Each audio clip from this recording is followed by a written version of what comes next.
My dear student, हम पढ़ रहे हैं महात्मा गांधी को। पिछले क्लास में हमने पढ़ा था उनके असहयोग आंदोलन के बारे में। आज पढ़ेंगे सविनय अवज्ञा आंदोलन के बारे में। सविनय अवज्ञा आंदोलन क्यों हुआ, क्या थी उसकी पृष्ठभूमि, और 1922 के बाद 8 वर्षों के बाद इस आंदोलन को करने की जरूरत क्या पड़ी, ये सब हम पढ़ेंगे। क्या होता है, जब 1928 में साइमन कमीशन भारत में आता है, क्योंकि हम जानते हैं कि संवैधानिक सुधारों की मांग होने लगी थी, तो जो 1919 का जो भारत शासन अधिनियम होता है उस पे चर्चा करने के लिए, उसको देखने के लिए, उसमें सुधार करने के लिए साइमन कमीशन आता है। साइमन कमीशन जो होता है उसमें पूर्ण रूप से जो होते हैं सारे सदस्य वो अंग्रेज ही होते हैं। इसके लिए जो भारतीय होते हैं वो तैयार नहीं होते। वो देखिए, ये एक बात है, मान लीजिए हमारे घर के लिए कोई नियम कानून बनाए जाए और उसमें हमें ही शामिल ना किया जाए, तो ये तो एक तरह से नाइंसाफी होगी। तो इसलिए इस कमीशन का पूरे भारत में पुरजोर विरोध किया जा रहा था। साइमन वापस जाओ, साइमन गो बैक के नारे लगाए जा रहे थे। इतने कड़े विरोध के बाद भी साइमन कमीशन अपना काम करता है। साइमन कमीशन का जब विरोध होता है तो वो बोलते हैं कि ठीक है, हम जो भी कमीशन लाते हैं, जो भी आयोग आपके लिए लाते हैं, आप सभी खड़े हो जाते हैं, बोलते हैं ये अच्छा नहीं है, ये अच्छा नहीं है, ठीक है आप बनाकर दिखाइए। ये चैलेंज दिया जाता है भारतीयों को।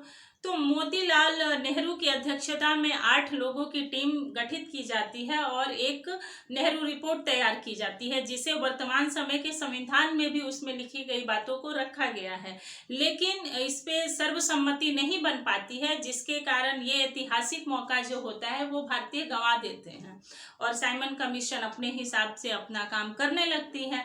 फिर लाहौर में 1929 में 1929 में अधिवेशन रखा जाता है, जिसकी अध्यक्षता पंडित जवाहरलाल नेहरू के द्वारा की जाती है और इस अध्यक्षता में पहली बार कांग्रेस के द्वारा पूर्ण स्वराज की मांग की जाती है और इसमें यह तय किया जाता है कि अब हम जो है वो सरकार के खिलाफ सविनय अवज्ञा करेंगे और यहीं पे राष्ट्रीय ध्वज को फहराया जाता है, उसे अपनाया जाता है और यह तय किया जाता है कि 26 जनवरी 1930 को हम अपना स्वाधीनता दिवस मनाएंगे। गांधी जी को अब बागडोर दी जाती है और बोला जाता है कि आप ही के संचालन में, आप ही के नेतृत्व में हम इस आंदोलन को आगे बढ़ाएंगे, तो आप इसकी रूपरेखा तैयार करें। गांधी जी ये चाहते थे, कोई भी जब वो आंदोलन चलाने जाते थे तो वो ये नहीं चाहते थे कि सरकार ये कहे कि आपने तो हमें बताया ही नहीं कि हम कुछ इसमें सुधार करते। तो गांधी जी अपनी यंग इंडिया में जो है अपनी 11 सूत्री कार्यक्रमों को पेश करते हैं। इसमें कहीं कहीं दूर दूर तक कहीं भी स्वराज प्राप्ति की बात नहीं होती है, लेकिन अपनी 11 मांगे रखते हैं जो कि लोगों से संबंधित होती है। उस समय का समय पीरियड ऐसा होता है कि एक साइमन कमीशन की बात होती है, दूसरी ओर 1928-29 के दौर में विश्व जो होता है वो आर्थिक मंदी से गुजर रहा होता है। तो उस समय अंतराल में जो किसान होते हैं, जो व्यापारी होते हैं, मजदूर होते हैं, सभी दुखी रहते हैं, सभी सरकार से असंतुष्ट होते हैं। तो गांधी जी बड़े ही ध्यान से किसान, व्यापारियों, आम आदमी सभी का ध्यान रखते हुए सरकार को एक ज्ञापन देते हैं, अपनी यंग इंडिया में उसे सौंपते हैं। लेकिन इरविन के द्वारा, जो उस समय वायसराय रहते हैं, इस पे कोई भी प्रतिक्रिया नहीं दी जाती है। गांधी जी एक पत्र लिखकर उसे इरविन के पास भेजते हैं कि अगर आप मेरी मांगों को नहीं मानेंगे तो हम आपके खिलाफ आंदोलन चलाएंगे। तो इरविन उसका कोई प्रतिक्रिया नहीं देता है, बस वो इतना बोला जाता है उधर से कि हमें खेद है कि आप ऐसा आंदोलन चलाने जा रहे हैं, क्योंकि उन्हें यह ज्ञात नहीं होता है कि ये आंदोलन जो है इतने बड़े स्तर पे फैल जाएगा। अब गांधी जी ये बोलते हैं कि हमने तो रोटी मांगा था, बदले में हमें पत्थर मिला, अब हम इस आंदोलन को करेंगे। सबसे पहले हम गांधी जी के 11 सूत्री जो मांगे थी उस पे बात करेंगे कि वो मांगे क्या थी। तो पहली मांग जो थी गांधी जी के तरफ से, पहली मांग ये रखी गई कि आप जो लगान लेते हैं, जो कर लेते हैं, उसको आप 50% कम करें। इसमें किसानों के हित की ये पहला उन्होंने मांग क्या रखा कि कर और लगान जो होता है उसको 50% कम किया जाए। अब 50% कम किया जाएगा तो सरकार के राजस्व में कमी हो जाएगी, तो उसका भी तरीका गांधी जी ने बता दिया। तो दूसरा तरीका उन्होंने क्या बताया? दूसरा तरीका ये बताया, दूसरी उन्होंने मांग क्या रखी? दूसरी मांग रखी कि सेना पर जो आप खर्च करते हैं उसको आप 50% कम कर दीजिए। तो इससे क्या होगा कि आप जो लगान कम कर रहे हैं तो आपका जो घाटा हो रहा है इधर से कुछ बैलेंस हो जाएगा। तीसरी मांग उन्होंने क्या रखी? तीसरी मांग रखी उन्होंने कि जो भी आपने उस समय जो आईएएस अधिकारी होते थे, जो सिविल सर्वेंट होते थे, उनको बहुत मोटी रकम दी जाती थी। क्यों दी जाती थी? क्योंकि जितने भी सिविल सर्वेंट होते थे वो सभी अंग्रेज होते थे। क्योंकि उस समय की जो प्रक्रिया थी सिविल सर्वेंट को भर्ती करने की, उसके लिए बहुत लंबी प्रक्रिया थी। इंग्लैंड जाकर परीक्षा देनी पड़ती थी, इंग्लिश और लैटिन आनी जरूरी होती थी। तो हमारे इंडियन भी चुने जाते थे लेकिन बहुत कम मात्रा में, इक्के दुक्के, और जो चुने भी जाते थे वो देश प्रेम के चलते छोड़ देते थे। तो वो उन्होंने बोला कि जितने भी आपके सरकारी एम्प्लॉय हैं उनके वेतन में भी आप 50% की कमी करिए। जितने भी आपके सरकारी अधिकारी एवं कर्मचारी हैं उनके वेतन में आप 50% की कमी करिए। अब हम आगे बढ़ते हैं। उनकी चौथी मांग क्या थी? चौथी मांग जो गांधी जी की थी वो संरक्षण कर की थी। अब संरक्षण कर क्या होता है? क्या होता था भारत में उस समय जब अंग्रेज थे यहाँ पे, तो वो क्या करते थे, जो इंग्लैंड से अपने सामान को लाते थे उस पे जो था वो टैक्स कम रखते थे, और जो भारत में सामान बनते थे उन पे टैक्स ज्यादा रखा जाता था। मान लीजिए कोई सामान इंग्लैंड से आ रहा है, वो 10 रुपये का है, उसमें वो 1 रुपये का टैक्स रखे तो वो 11 रुपया हुआ। और जो भारत में सामान बन रहा है अगर उसकी लागत 10 रुपये है तो उसमें 5 रुपये का टैक्स रख दिया जाता था, तो ये 15 रुपये का हो गया। तो कोई भी साधारण इंसान, या फिर आज के समय की ही बात कर लें, हम वही सामान लेते हैं जो हमें सस्ते दर में मिलती है। तो यहाँ पे क्या होता था कि इंग्लैंड में बनाई हुई वस्तुएं जो थी वो बिकती थी, और भारत में बनाई हुई वस्तुएं चूंकि महंगी हो जाती थी तो आम आदमी भी इसे नहीं खरीदता था। तो यही गांधी जी की चौथी मांग ये थी कि आप जो संरक्षण कर है, जो आयातित मूल्य है, आप आयातित वस्तुओं पर कर लगाइए। तो यहाँ पे संरक्षण कर की बात की गई। चौथी बात क्या की गई? संरक्षण कर की बात। तो गांधी जी की पांचवी मांग क्या थी? कि भारतीय समुद्र तट जो है वो भारतीय जहाजों के लिए सुरक्षित किए जाएं। गांधी जी की छठी मांग ये थी कि आप हमें आत्मरक्षा के लिए, शस्त्र के लिए लाइसेंस दीजिए। उस समय जो था वो लाइसेंस अंग्रेजों को बहुत आसानी से दे दिए जाते थे, भारतीयों को नहीं दिए जाते थे। तो आत्मरक्षा के लिए उन्होंने ये मांग की कि आप हमें शस्त्र रखने की परमिशन दीजिए। अगर इधर उधर से कोई बच्चे शस्त्र रख लेते हैं तो आप उन्हें सीधे आतंकवादी घोषित कर देते हैं, क्योंकि उस समय क्रांतिकारी घटनाएं बहुत जोरों से चल रही थी। तो गांधी जी ने उनको ध्यान में रखते हुए गांधी जी ने ये मांग क्रांतिकारियों को ध्यान रख के किया था। तो छठी मांग क्या थी?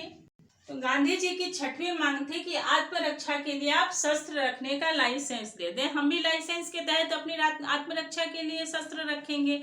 अब हम बात करेंगे गांधी जी के सातवीं मांग पे। गांधी जी की सातवीं मांग क्या थी? सातवीं मांग थी नमक कर जो था उसको खत्म करने की। ये पूरा आंदोलन जो है वो नमक कर पे ही संबंधित हो गया। बाद में इस पे हम आगे बात करेंगे, लेकिन अभी ये इतना समझ जाइए कि नमक पे उस समय कर लगाया जाता था। तो नमक कर खत्म करने के लिए बोला गया इसमें, और खुद भी नमक बना सके इसकी भी परमिशन मांगी गई।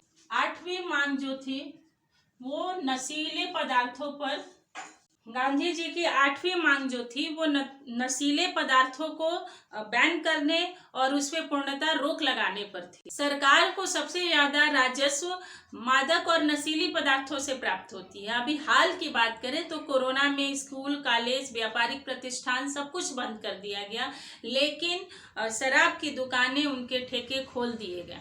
किस लिए खोले गए? ताकि सरकार को राजस्व मिलता रहे।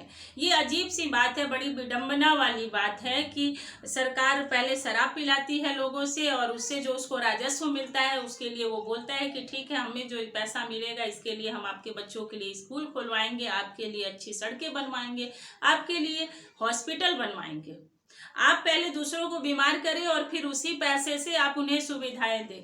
तो ये काम उस समय में चल रहा था और आज वर्तमान समय में भी यही काम होता है। तो गांधी जी ने इसको रोका था। गांधी जी जब अपने रचनात्मक कार्यक्रम की सूची बनाते हैं जिसमें वो अस्पृश्यता निवारण, खादी, लघु एवं कुटीर उद्योगों की बात करते हैं, तो यहाँ पे वो मादक पदार्थों के रोकने की भी बात करते हैं। ये बोलते हैं कि ये समाज के लिए एक कीड़ा है, ये दीमक है, इसे रोकना होगा। लेकिन ये आज तक नहीं रुका। तो उनकी 8वीं मांग जो थी वो यही थी कि आप जो नशीले पदार्थ हैं इनकी बिक्री पे बैन करिए, इन्हें रोकिए। और इसका आगे हम देखेंगे कि इस जो आंदोलन था इसमें कैसे इसको रोका गया, कैसे क्या किया गया। गांधी जी की 9वीं मांग जो थी वो ये थी, उस समय अंग्रेज जो थे वो अपने गुप्तचर विभाग को बनाकर रखा हुआ था। उन्होंने वो भारतीयों की हर एक्टिविटी पे नजर रखते थे। तो उन्होंने बोला कि या तो इस गुप्तचर विभाग को बंद कर दिया जाए और नहीं तो इसको सार्वजनिक नियंत्रण में रख दिया जाए ताकि सभी को मालूम।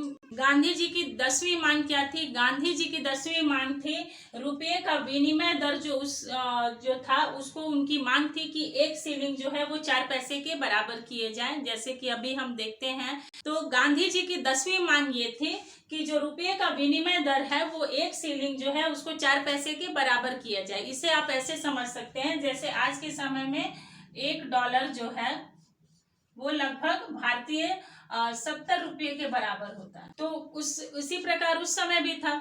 तो गांधी जी की मांग थी कि 1 शिलिंग इक्वल टू 4 पैसा किया जाए। अब हम बात करेंगे उनके 11वीं मांग। गांधी जी की जो 11वीं मांग थी वो थी राजनीतिक बंदियों को रिहा करने की। अब देखिए ये जो मांग थी, ये मांग पे आज भी गांधी जी की बहुत ही निंदा की जाती है। क्यों की जाती है इस मांग पे? इसलिए की जाती है क्योंकि गांधी जी ने इसमें कहा था कि आप उस बंदियों को छोड़ दीजिए। इसमें बोला गया था कि उन बंदियों को छोड़ दीजिए जो हिंसा में लिप्त नहीं है, यानी कि जिन्होंने हिंसा नहीं की है। अब देखिए ये क्या बात है। ये बात ये है कि उस समय भगत सिंह को पकड़ा जा चुका था।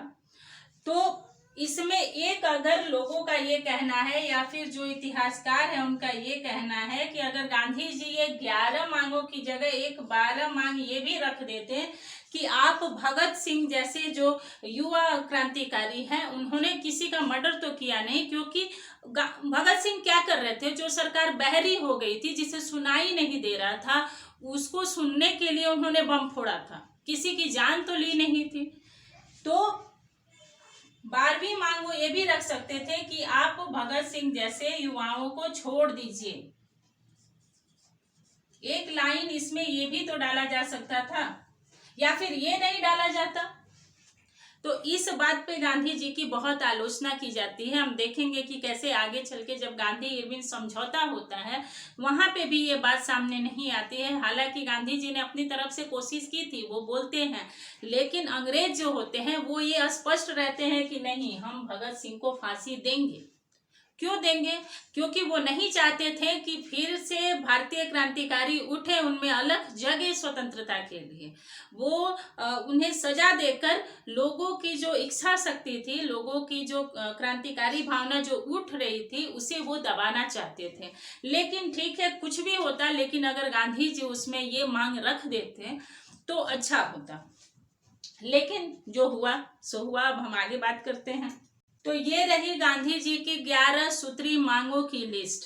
अब हम सविनय अवज्ञा पे चलते हैं। पहले हम जानते हैं कि सविनय का मतलब क्या होता है, अवज्ञा का मतलब क्या होता है। क्या ये जो आंदोलन था ये असहयोग आंदोलन की तरह था, ये उसी तर्ज पे होना था? तो नहीं। सविनय अवज्ञा और असहयोग आंदोलन में कुछ अंतर है जिसे हम जानेंगे। असहयोग आंदोलन में क्या हुआ? असहयोग आंदोलन में सरकार का सहयोग ना करने की बात की गई, उसमें उपाधियों को त्यागा गया, उसमें जो स्कूल कॉलेज थे उनका त्याग किया गया, इसमें भी किया गया। लेकिन इसका जो मत था वो बिल्कुल थोड़ा अंतर था उसमें। अंतर क्या था, पहले हम ये जानेंगे। सविनय का मतलब होता है विनय पूर्वक, अवज्ञा का मतलब होता है आज्ञा का पालन ना करना। यानी कि इसमें बात कर दी गई थी कि अब हम आपकी आज्ञा को नहीं मानेंगे, अब आपके द्वारा जो अनुचित कानून बनाए गए हैं उन्हें हम तोड़ेंगे। असहयोग आंदोलन में ये बात नहीं की जा रही थी, वहां पे ये बात हो रहा था कि ठीक है हम कर नहीं देंगे, या फिर हम विदेशी सामानों का बहिष्कार करेंगे, हम विदेशी स्कूल कॉलेजों का बहिष्कार करेंगे। लेकिन यहाँ पे स्पष्ट तौर से बोला गया कि अब हम जो आपके द्वारा अनैतिक कानून बनाए गए हैं उसका हम उल्लंघन करेंगे। अब इस उल्लंघन के लिए गांधी जी ने खूब सोच विचार किया। उन्होंने सोचा कि क्योंकि जो 11 मांगे हैं वो 11 मांगे, कुछ मांगे जो है वो किसान के हितों को प्रदर्शित करती है, कुछ मांगे जो है वो राजनीतिज्ञों के हितों को प्रदर्शित करती है, कुछ मांगे व्यापारी वर्ग को करती है। लेकिन संपूर्ण भारत को इसमें जोड़ना था, गांधी जी को पूरे भारत को जोड़ना था इस आंदोलन में। तो इसके लिए उन्होंने नमक का चुनाव किया। नमक, देखिए ये 3 वर्ड का शब्द है, लेकिन ये बहुत बड़ा बन गया उस समय। नमक कानून आखिर था क्या, इस पे पहले हम बात करते हैं।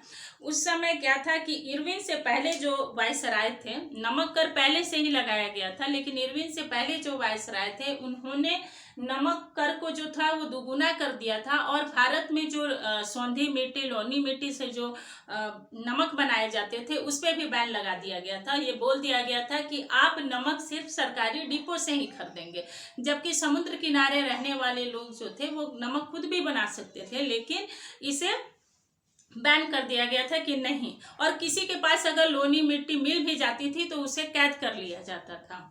तो नमक तो सभी की जरूरत है, एक गरीब आदमी हो या अमीर आदमी हो, सभी को नमक की जरूरत है। और इसमें तो एक गाना भी है भोजपुरी में कि नून रोटी खाएंगे, तो गरीब आदमी बोलता है कि चलो ठीक है कुछ भी नहीं है तो हम नमक रोटी खा लेंगे। तो इसका चुनाव जो था गांधी जी की दूरदर्शिता इसमें झलकती है कि वो कितने दूरदर्शी थे, उन्हें कितना ज्ञान था चीजों का कि किस तरह से हम ज्यादा से ज्यादा लोगों को जोड़ सकते हैं। नमक की वजह से महिलाएं भी इसमें जुड़ गई बहुत व्यापक तौर पे। अब हुआ कि नमक कानून को तोड़ा कैसे जाए। साबरमती आश्रम में इसके लिए बैठक हुई, बातचीत हुई कि इसका क्या किया जाए, इसको आगे का कार्यक्रम कैसे बढ़ाया जाए। तो इसके लिए दिन निर्धारित। अब यूं ही तो उठ के नहीं चल पड़ते यात्रा के लिए। नमक कानून को तोड़ने के लिए इसके लिए एक रूपरेखा बनाई गई और ये निश्चित किया गया 5 मार्च 1930 को गांधी जी के द्वारा यह घोषणा की गई कि मैं 12 मार्च से डांडी की यात्रा पर निकलूंगा, साबरमती से डांडी की यात्रा करूंगा और वहां जाकर नमक कानून को तोड़ूंगा।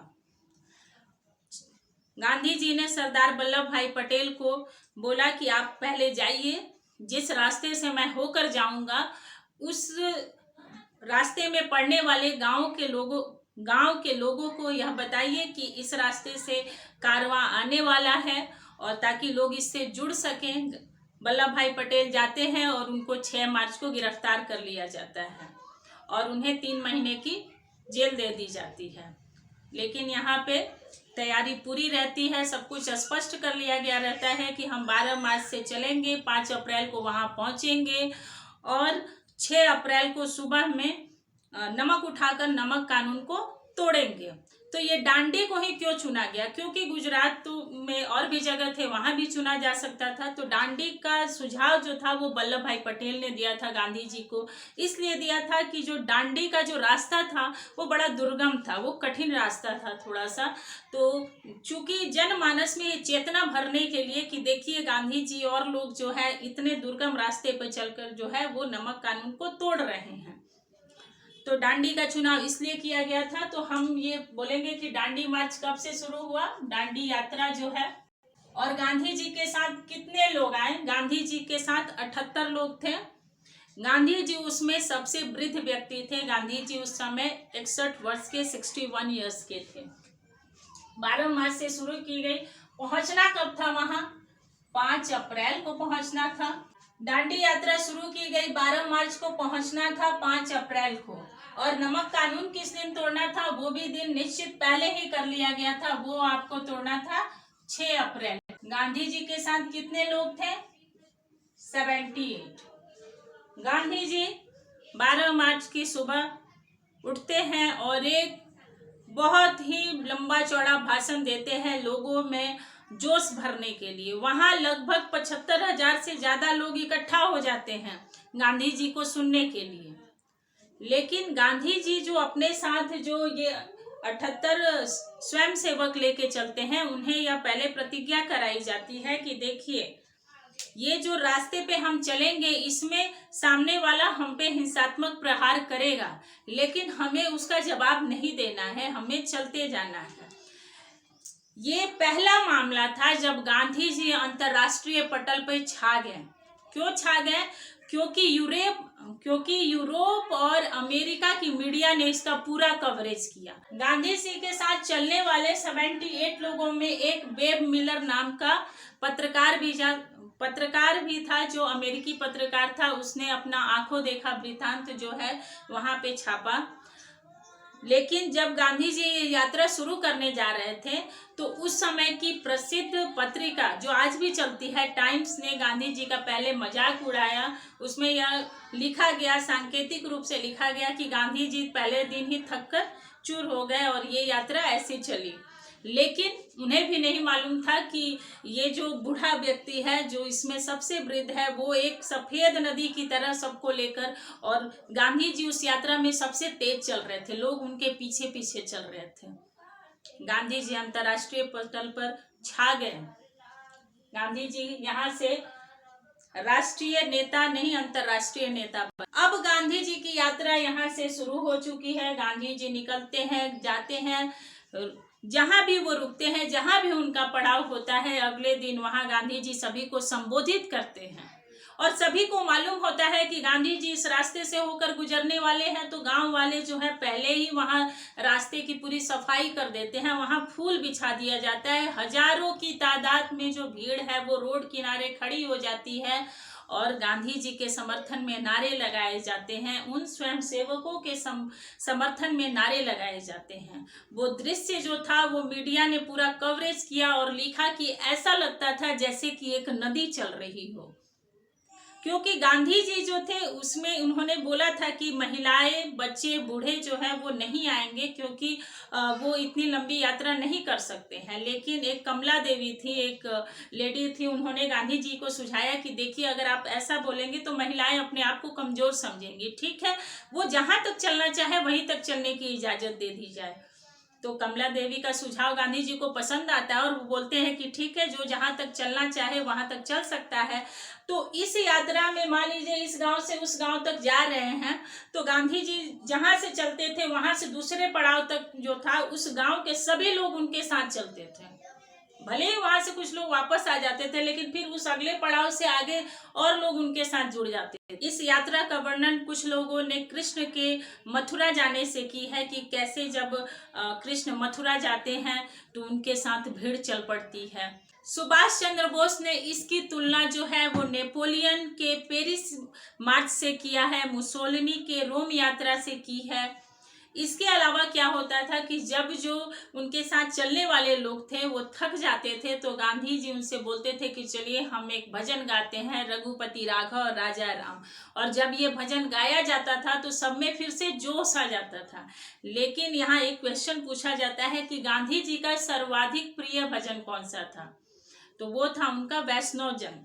गांधी जी का कारवां आगे बढ़ते जाता है और गांधी जी 5 अप्रैल को दांडी पहुंच जाते हैं। 6 अप्रैल की सुबह उठते हैं, गांधी जी प्रार्थना करते हैं और समुद्र किनारे जाते हैं और वहां से नमक उठाकर बोलते हैं कि मैंने नमक कानून को तोड़ दिया। अब सभी से यह बोला जाता है कि आप जहां हैं वहीं पे आप इस कानून को तोड़िए। और अब जगह जगह कानून को तोड़ा जाने लगता है। अब इसमें कुछ लोगों के नाम है जो कि प्रमुख है, क्योंकि उनको गिरफ्तार कर लिया गया था, तो इसके बारे में हम बात करेंगे। गांधी जी के नमक कानून तोड़ने के बाद भारत के विभिन्न जगहों पर कानूनों को तोड़ा जाता है।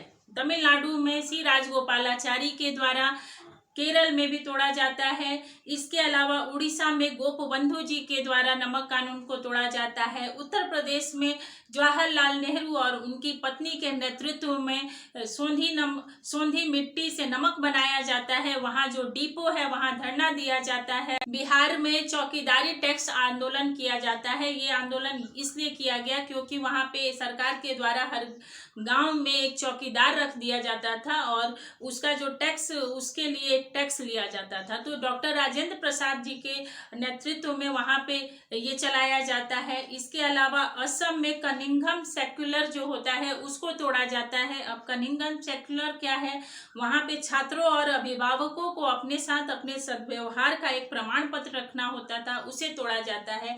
बंगाल में भी इसका व्यापक असर देखने को मिलता है, लेकिन बंगाल में दो ग्रुप हो जाते हैं। एक ग्रुप जो है वो सुभाष चंद्र बोस का होता है और दूसरा ग्रुप जो होता है वो JM सेनगुप्ता का होता है और इनके द्वारा भी जो है वहाँ नमक को बनाया जाता है और नमक कानून को तोड़ा जाता है और बड़े व्यापक स्तर पे जो है वो आंदोलन को चलाया जाता है। इसके बाद सरकार के द्वारा क्या किया जाता है कि जितने भी प्रमुख नेता हैं, सी राजगोपालाचारी, राजेंद्र प्रसाद, जवाहरलाल नेहरू को सभी को गिरफ्तार कर लिया जाता है। राजेंद्र प्रसाद जी को भी गिरफ्तार कर लिया जाता है, लेकिन इन्हें बहुत ज्यादा दिन के लिए जेल की सजा नहीं दी जाती है। सबसे ज्यादा गिरफ्तारी जो है वो बंगाल से दी जाती है। लगभग 1600 के आसपास लोगों को वहां से गिरफ्तार किया जाता है। सविनय अवज्ञा आंदोलन के विस्तार की कहानी इसमें आगे बहुत ही विस्तार हो जाता है। जैसे अभी हमें धर्षणा डिपो वाला कांड पढ़ना है। इसके अलावा सीमांत गांधी, इस आंदोलन में एक चीज यहाँ नोट करने वाली बात है कि इस आंदोलन में मुस्लिम लीग जो थी वो कांग्रेस के साथ नहीं थी। इस आंदोलन में वो भाग नहीं ले रही थी, लेकिन मुस्लिम लीग से मतलब पूरे मुसलमानों से नहीं है। मुस्लिम लीग कुछ मुट्ठी भर लोगों की पार्टी थी जो कि इस आंदोलन का समर्थन नहीं कर रही थी, लेकिन भारतीय मुसलमान जो थे इसमें गांधी जी के साथ थे। और इसमें सबसे बड़े नाम जो उभर कर आते हैं सामने वो थे खान अब्दुल गफ्फार खान, जिन्हें हम सीमांत गांधी के नाम से भी जानते हैं। उनके द्वारा सीमांत प्रदेश में व्यापक तौर पे लाल कुर्ती जो आंदोलन था वो चलाया गया था। तो अगले वीडियो में हम सरोजनी नायडू के नेतृत्व में चलाया गया आंदोलन पढ़ेंगे, धर्षणा जिसे बोलते हैं, धर्षणा डिपो आंदोलन और लाल कुर्ती आंदोलन पढ़ेंगे। आपको मेरा वीडियो कैसा लगा आप मुझे कमेंट करके जरूर बताइए। मेरे चैनल को सब्सक्राइब करिए, साथ ही बेल बटन जरूर दबाइए ताकि आपको मेरे आने वाले हर वीडियो की नोटिफिकेशन मिल सके और अपने दोस्तों के साथ शेयर करिए। धन्यवाद।